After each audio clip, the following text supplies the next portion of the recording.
స్వాగతం సుస్వాగతం. జై హింద్, జై సనాతన ధర్మం. ఈరోజు నరసింహస్వామి జయంతి సందర్భంగా మనం నరసింహస్వామి ఆవిర్భావం, విశిష్టత, ప్రాముఖ్యత అయితే తెలుసుకుందాము.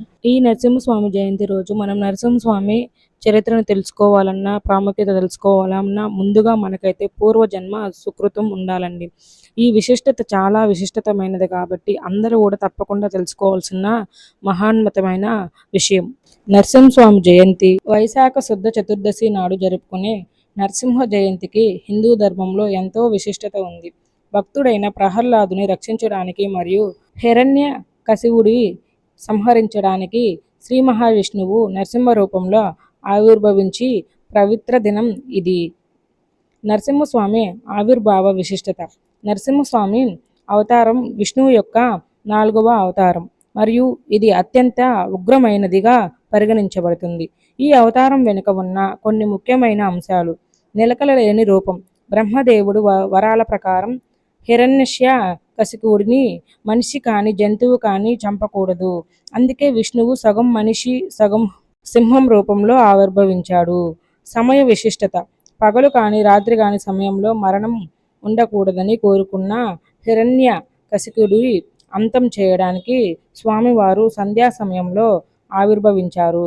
స్థల ప్రాముఖ్యత. లోపల గాని బయట గాని చనిపోకూడదని షరతు పాటిస్తూ ఇంటి గడప మీద కూర్చోబెట్టుకుని సంహరించాడు. అహింసా మార్గం.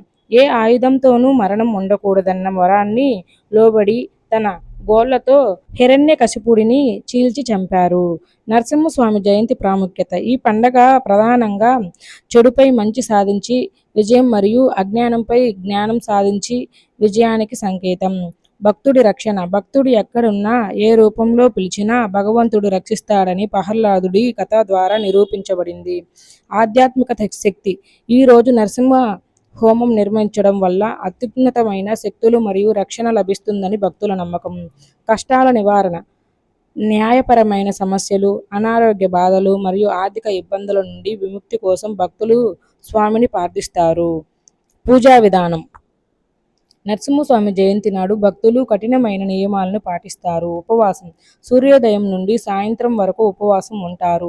సంధ్యా సమయంలో పూజ ముగిసిన తర్వాత పారాయణ చేస్తారు. సంధ్యాకాల పూజ. స్వామివారు సాయంత్రం ఆవిర్భవించినందుకు ప్రధాన పూజను సాయంత్రం వేళ నిర్వహిస్తారు. నిర్దిష్ట ఆహారం. ఉపవాసం ఉన్నవారు బియ్యం, గోధుమలు, పుణ్య ధాన్యాలు మరియు ఉల్లి, వెల్లుల్లి వంటి తామసిక ఆహారాలకు దూరంగా ఉంటారు. అభిషేకం. ఈ రోజున దేవాలయాల్లో మరియు ఇళ్లలో స్వామికి పంచామృత అభిషేకం మరియు విశేష అర్చనలు చేస్తారు. ఆంధ్రప్రదేశ్లోని అహోబిలం నరసింహస్వామి ఆవిర్భవించిన పరమ పవిత్ర క్షేత్రంగా ప్రసిద్ధి చెందింది. ఈ సంవత్సరం ఏప్రిల్ 30వ తేదీన నరసింహస్వామి జయంతి జరుపుకుంటారు. నరసింహస్వామి జయంతి సందర్భంగా ఆంధ్రప్రదేశ్లోని ఎన్టీఆర్ అంటే కృష్ణా జిల్లా జగ్గయ్యపేట సమీపంలో ఉన్న వేదాద్రి లక్ష్మీ నరసింహస్వామి ఆలయ అత్యంత మహాన్వితమైనది. కృష్ణానది తీరాన వెలిసిన ఈ పుణ్యక్షేత్రం పంచనారసింహ క్షేత్రం ప్రసిద్ధి చెందింది. క్షేత్ర విశేషాలు. ఈ క్షేత్రంలో స్వామివారు 5 రూపాల్లో దర్శనమిస్తారు. అందుకే దీనిని పంచనారసింహ క్షేత్రం అని పిలుస్తారు.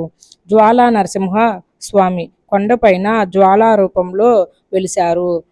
సాలగ్రామ నరసింహస్వామి కృష్ణానది గర్భంలో సాలగ్రామ రూపంలో కొలువై ఉన్నారు. యోగానంద నరసింహస్వామి ప్రధాన ఆలయంలో శాంతమూర్తిగా యోగముద్రలో దర్శనమిస్తారు. ఈ విగ్రహాన్ని దృశ్యష్టంగా మహర్షి ప్రతిష్ఠించారని పురాణాలు చెబుతున్నాయి. లక్ష్మీ నరసింహస్వామి పీఠంపై లక్ష్మీదేవి సమేతంగా కొలువై ఉంటారు. వీర నరసింహస్వామి గూఢాచారల కొండపై ఉగ్ర రూపంలో కనిపిస్తారు. స్థల పురాణం. వేదాల రక్షణ.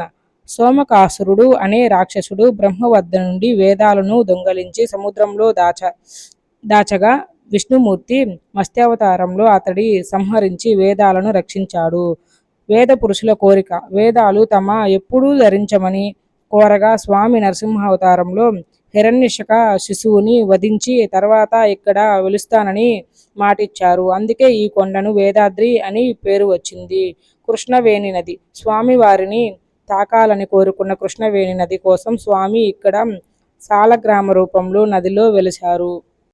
ఇక్కడ స్వామివారు సాధారణంగా ఉదయం 6 గంటల నుండి మధ్యాహ్నం 1 గంట వరకు, తిరిగి సాయంత్రం 3 గంటల నుంచి రాత్రి 8 గంటల వరకు దర్శనమిస్తారు.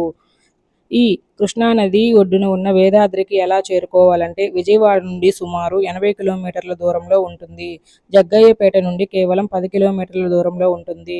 హైదరాబాద్ విజయవాడ జాతీయ రహదారిపై చిలకల్లు దగ్గర దిగి ఇక్కడికి చేరుకోవచ్చు. ఇక్కడ ప్రత్యేకంగా పిల్లలు పుట్టని వారు వచ్చి అక్కడ వారి కొంగునైతే చించి అక్కడ ఉన్న జమ్ము చెట్టుకు ముడుపుగా కడతారు.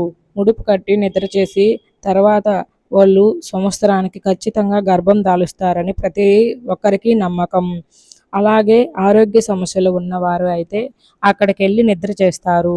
నిద్ర చేస్తే వాళ్ళ ఆరోగ్య సమస్యలు కుదుట పడతాయని కూడా నమ్మకం.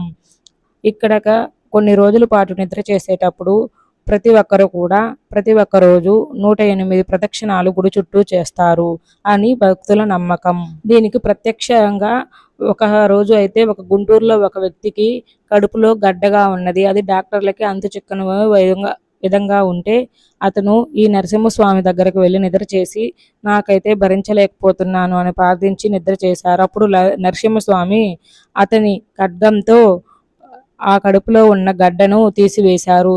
తెల్లవారే తలకి ఆ భక్తునికి ఆ గడ్డ లేదు. అప్పుడైతే ఆ ఖడ్గం ఇంకా అక్కడ స్వామివారికి సమర్పించి ఇప్పటికీ చూడవచ్చు స్వామివారి దగ్గర ఆ ఖడ్గాన్ని. ఈ పుణ్యక్షేత్రం ఎంతో ప్రత్యేకమైనది.